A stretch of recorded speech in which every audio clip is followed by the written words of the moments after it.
Friends, வாயில் போட்டாலே கரையிற மாதிரி ஒரு ரிப்பன் பக்கோடா எப்படி பண்ணுறதுங்கிறத பார்க்கலாமா? நான் இங்கே 3 அரிசி மாவு எடுத்து வச்சுருக்கேன். இது ஸ்டோர் பாட் தான், வீட்டில் செய்யலை. 1/2 கப்பு கடலை மாவு, 1/2 கப்பு பொட்டுக்கடலை மாவு. இந்த பொட்டுக்கடலையே நான் இங்கே மிக்சியில் அரைச்சி சலிச்சு வச்சுட்டுருக்கேன். அவ்வளோதான். உப்பு, மஞ்சப்பொடி கொஞ்சம், காரப்பொடி கொஞ்சம், எள்ளு கொஞ்சம், இது எல்லாத்தையுமா போட்டு இப்போ செய்யணும். அரிசி மாவில் இந்த 2 கடலை மாவு, பொட்டுக்கடலை மாவு ரெண்டுத்தையும் போட்டுன்றோம். மஞ்சப்பொடி கொஞ்சம், காரப்பொடி கொஞ்சம், இது காஷ்மீரி சில்லி பவுடர், பெருங்காயம் கொஞ்சம், எள்ளு கொஞ்சம்,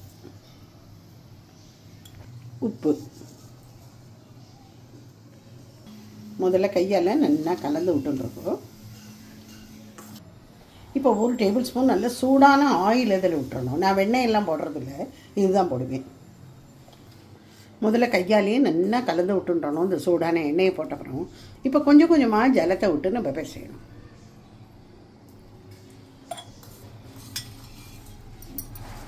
இந்த மாதிரி பசஞ்சு வச்சுன்றணும். ரொம்ப தளர இருக்கப்படாது.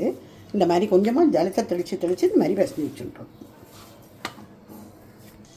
எண்ணெயை முதல்ல சூடாகிட்டான்னு செக் பண்ணிக்கோங்க. சின்னதாக போட்டு பாருங்க நல்லா சூடாகிடுது. நம்ம புழியும் போது மீடியமில் தான் இருக்கணும். அது ரொம்ப லோவில் வச்சுக்காதீங்க. இந்த நாழி இதில் புழிய போகிறோம் பார்த்தீங்களா? அச்சு போட்டதுக்கப்புறமா கொஞ்சமாக எண்ணெயை விட்டு இதையும் கொஞ்சமாக அப்படி தடவிடும்.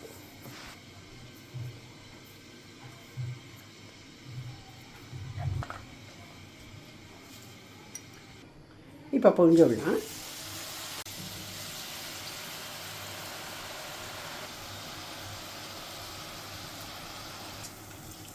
இந்த பாருங்க, இந்த மாதிரி எல்லாம் ஒரே கலராக இருக்கணும்.